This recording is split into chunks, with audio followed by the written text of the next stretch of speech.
Hey guys, it's Pop, and welcome to my complete beginner's guide to Diablo 3. This guide is intended for people who are new to the game and are looking to get started. It's focused on the PC version of the game, but many of the same points apply to the console version as well. Let's get started.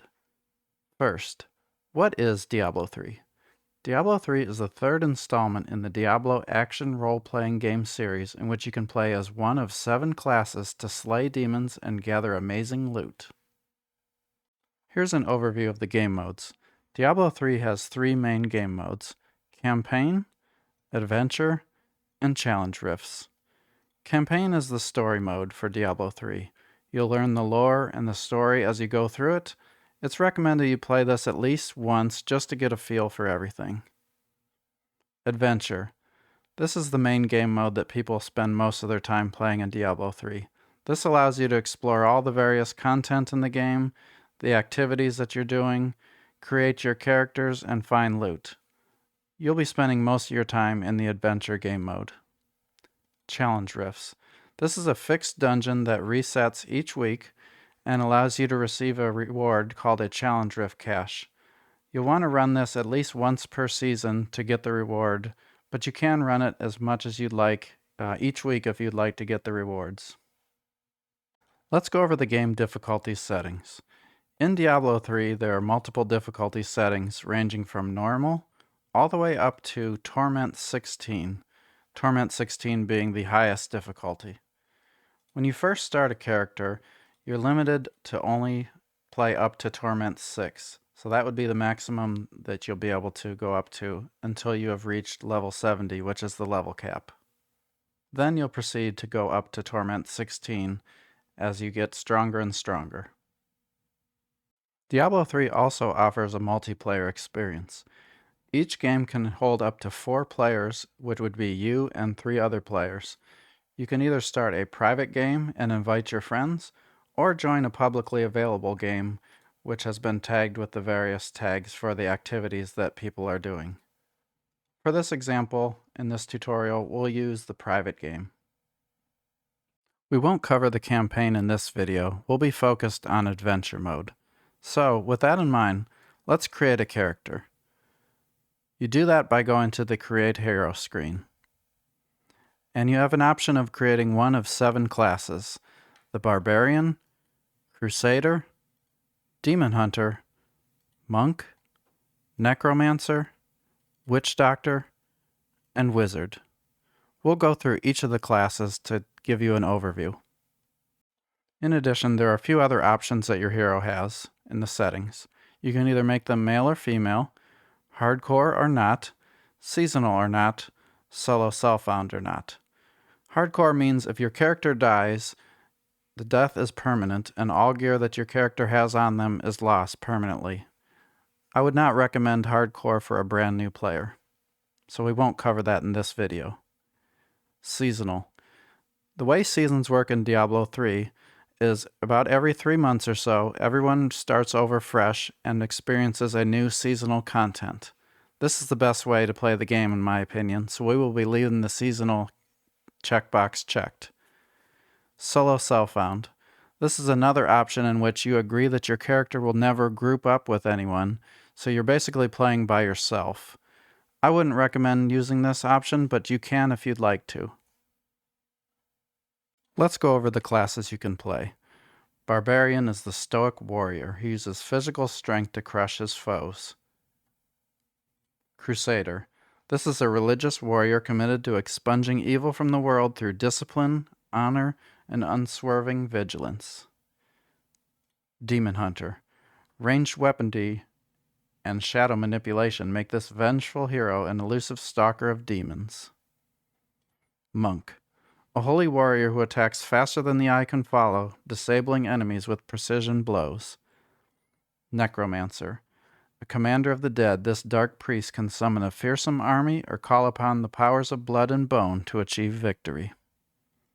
Witch Doctor. A manipulator of the forces of life and death, this shrewd caster wields the power of the spirits in astounding ways. Wizard. A master of the temporal and elemental energies powering creation itself. In terms of advice, I'd say pick the class that really speaks to you. Whichever playstyle you enjoy, you can't go wrong. They're all good in their own way. When you first start a character, you'll appear in the town of New Tristram. By clicking in the waypoint of New Tristram, that will enable you to look at the map.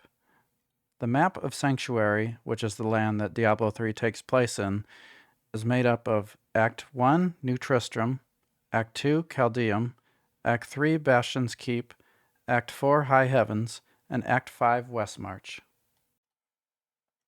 Within each act, there are several waypoints that you can click on to teleport to. Specifically, 5 of these waypoints will have exclamation points next to them, which mean there's a bounty available in them. By doing each of the bounties, you'll receive a reward once you've completed 5 bounties. Bounties are sort of like quests. They give you something to do in exchange for a reward. There are 4 towns you can go to, New Tristram being one of them. You can also go to Hidden Camp in Act 2, Bastion's Keep Stronghold in Acts 3 and 4,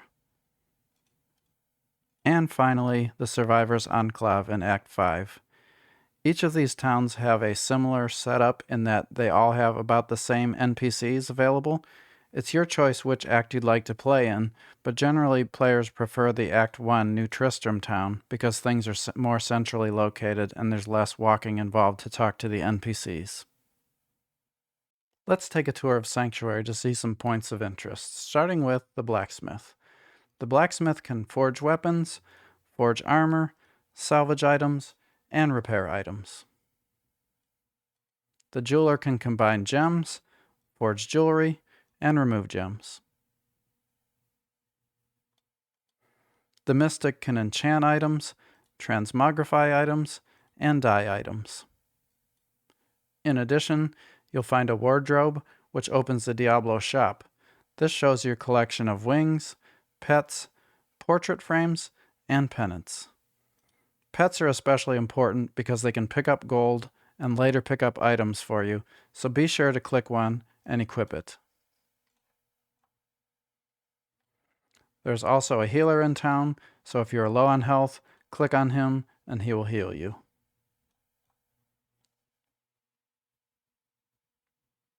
Each town will have a merchant named Kadala. Kadala is a mysterious merchant who will give you items in exchange for blood shards. It's kind of like gambling, but more fun. There are also merchants in the town, which will sell you items. These are mostly useful while you're leveling.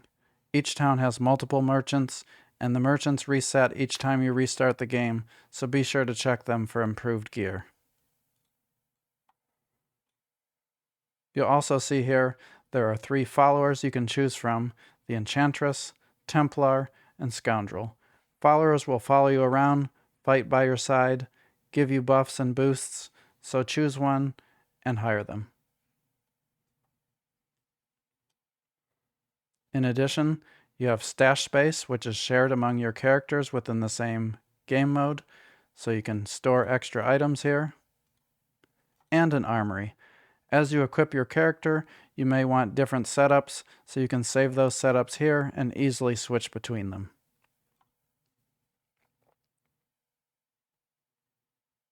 In the town of New Tristram only, you will find something called the Altar of Rights.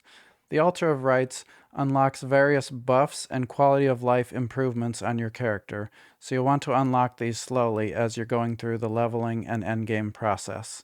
When you reach the bottom, you will receive a final bonus which will give you additional really rare items called primal items.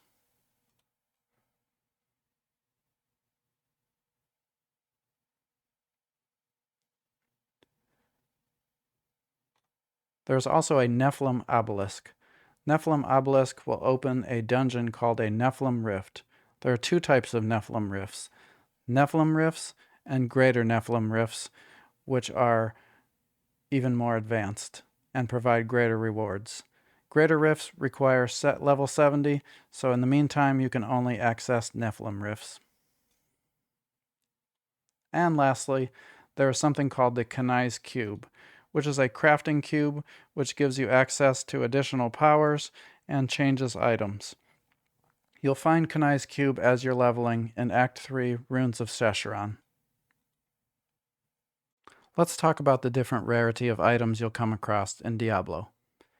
As you're playing through the game, you'll find regular items, magic items, rare items, legendary items, and set items. Legendary and set items will be what you'll mostly be using in the endgame because these are the most powerful. The current season, Season 32, also contains what are called ethereal items, which are even stronger than legendary and set items. You'll want to try Season 32 if possible to take advantage of this power. Within the same item, you'll also find different rarities. For example, this is a set ring, this is an ancient set ring, and this is a primal ancient set ring. Between these differences are the stat rolls can be even better on the ancient and primal ancient. There are some other interesting items you'll find in your journey as well. For example, you'll find rubies, topaz, diamonds, emeralds, and amethyst gems. These can be put into your equipment to give you various bonuses. There are Ramaladni's gifts, which will add a socket to an unsocketed weapon.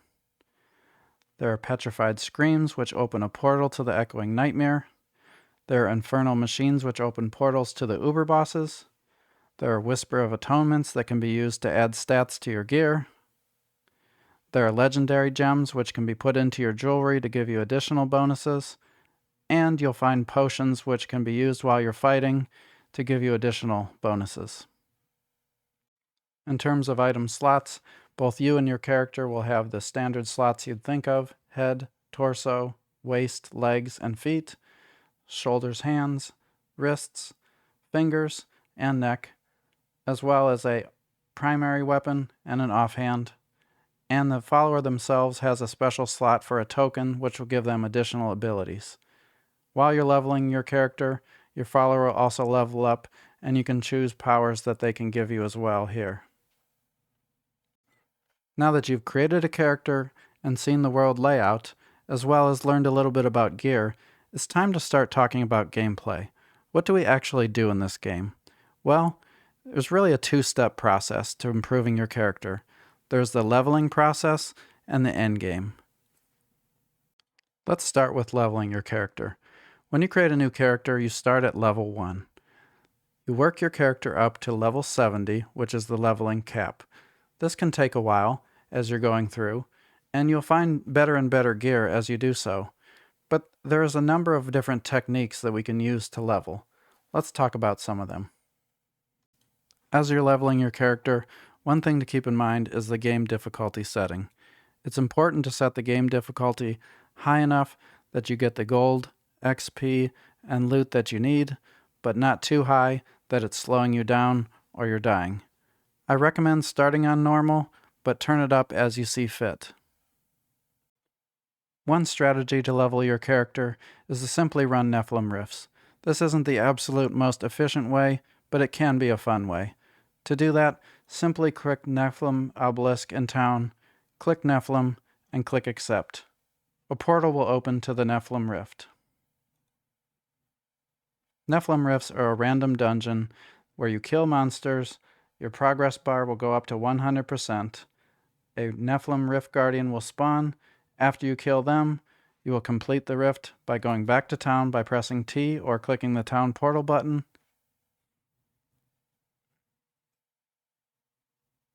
And you will talk to Oric to close the rift. Essentially, you'll repeat that until you're leveled to 70. An option which is better than Nephilim Rifts is to run Temple of Firstborn in Act 2. Run through levels 1 and 2 of Temple of the Firstborn until you come to the final door. Then teleport back to town, leave and rejoin your game, and it will reset the Temple of the Firstborn. Run this until you're level 70. This is a more efficient way, which enables you to get kill streaks, which will give you more XP. You may not get as much loot, but it is faster. And this is what I would recommend if you're leveling a character. If you don't like either of those options and just want to play the game and have fun, it's also an option to just go to any of the waypoints that you'd like and complete the content. As you kill monsters, you will get experience, you will find loot, and it's a great way to explore the different areas. During the leveling process, the Altar of Rights will also help you on your journey. Some of the nodes that you can unlock include your kill streak timer duration and reward bonus are doubled, items have no level requirement, pools of reflections last for the entire season and are not removed by death. These alone are very powerful things that you can unlock as you're working on your Altar of Rights. Basically, each offering will require a different set of materials, which you'll sacrifice to unlock these. I would recommend unlocking this right away as soon as you can, because if you're doing the kill streak technique, this is going to make it even easier. In addition, if you unlock the second seal, the items have no leveling requirement, you can go to the blacksmith, craft a higher level weapon, and it will help carry you through much higher level content as you're leveling. The first node of your altar can be easily unlocked by taking your Templar's gear, taking it to the blacksmith and salvaging it, and that will give you the materials needed to unlock that first node. While you're leveling, if you come across a piece of gear that says in the bottom stat changes if equipped in green, for example, if I equip this chest armor, I'll have 34.9% more recovery, then that's an upgrade for you. So put it on and get rid of the old piece. As you're leveling, you're going to unlock more and more skills and runes. Each skill has a separate set of skill runes that modify that skill. You can assign skills to your left, right click, 1, 2, 3, and 4, and you also get passive skills which give you an additional bonus. As you're playing your character, you'll get a feel for what the different skills do. And you're probably wondering, what skills do I select? Well, that's going to depend on the gear that you find. By the time you're level 70, you'll have a mishmash of gear with legendaries, rares, and magic items. But since I found this 9th series satchel, for example, which boosts Hungering Arrow, I definitely want to use Hungering Arrow as my damage skill. So in this situation, Hungering Arrow is the right choice. But your results may vary depending on what you find. You can also follow a build guide that are online. They can help you as well with coming up with builds based on which gear you get. As you find legendary and set items in the game, many of them will be unidentified, meaning you don't know what stats they rolled. Take those items and click the Book of Cain, and it will immediately identify all the items for you. Now that you're level 70, you're ready to start the true endgame, and that's where the real fun begins. Now, what do you do from here? At level 70, you'll find that the difficulty starts to increase dramatically, and you can't seem to get any progress. And that's where the Season Journey comes into play. Press Shift-J to access the Season Journey screen. Complete chapters 1, 2, 3, and 4, and you will receive 6 pieces of armor for a complete set for your class. This is going to help you dramatically increase the levels you're able to do and get even more loot. Come back and do Slayer, Champion, Destroyer, Conqueror, and Guardian later to get the ultimate reward for the season, which is a portrait frame and a pet. Your next goal should be completing your Altar of Rights, unlocking all of the pieces that are available. What this will do is make your character even more powerful, give you even much more loot and quality of life experience upgrades, and in addition, it's going to introduce you to some other unique aspects of the game, such as echoing nightmares, uber bosses, etc. Very important that you do this once you've completed the season journey. If you're unsure what build to go for, or what items that go together, there are a number of very helpful websites online. Just search for Diablo 3 builds, and you'll find the one that's best for you. Beyond level 70, you'll earn what are called Paragon points. You can see what Paragon level you are by looking at the bottom of your portrait. My character is Paragon level 1676. You can access the Paragon screen by pushing P, and it will show you where you have points to spend. Beyond Paragon 800, all of your points are going to be earned in the core category, which will boost your character's power dramatically. Let's take a look at some of the other endgame systems, starting with Greater Rifts. Greater Rifts are similar to Nephilim Rifts, but they're actually timed, They have much more difficulty, and you get all the loot and rewards at the end, along with gem ups. They range in difficulty from level 1 all the way to level 150, and there's even a leaderboard where people can compete as to who can clear the highest greater rift in the quickest amount of time. You can access the leaderboards by pressing Shift L.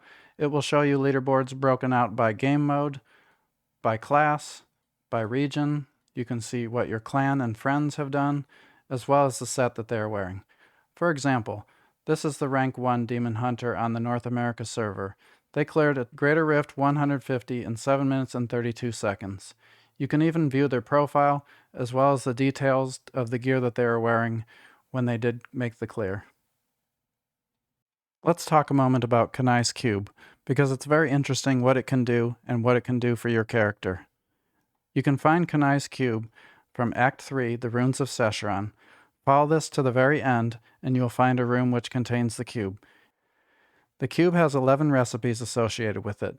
It can extract legendary powers to be used for your character. It can reforge legendaries. It can upgrade rare items. It can convert set items. It can remove level requirements. It can convert gems, reusable parts, arcane dust, veiled crystals. It can augment an item, which adds a stat to your item, and it can upgrade legendary items to primal. In addition, there are a few items that are special that when put in the cube by themselves and clicking transmute will do some interesting things. A bovine bardish will open the cow level, a puzzle ring will open the vault, and a petrified scream will open an echoing nightmare. Try these for yourself to see what they do. As you're fighting in the open world, you'll come across these enmity portals, which open a portal to the Vision. When you go into the Vision, it's basically a mini dungeon which you can kill enemies and get lots of loot.